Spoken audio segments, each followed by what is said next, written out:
İnsanların mizanda bir-birindən üstün və aşağı olması təqvaya görədir. İnsanlar nə zahiri görünüşlərinə görə deyil, onlar arasındakı fərq nə gözəlliklərinə görə, nə şöhrətlərinə görə yox, ancaq təqvaya görədir.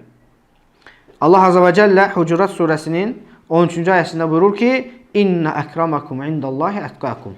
Həqiqətən sizin içərisinizdə Allah üçün ən dəyərli olanlarınız, ən təqvalı olanınızdır. Və Peyğəmbər sallallahu əleyhi və səlləm hədisdə buyurur ki, İnnallaha la yanzuru ila suvarikum və amvalikum. Allah sizin surətlərinizə, şəkillərinizə və mallarınıza baxmaz. Velakin yanzuru ila qulubikum və a'malikum. Lakin Allah sizin qəlblərinizə və əməllərinizə baxar.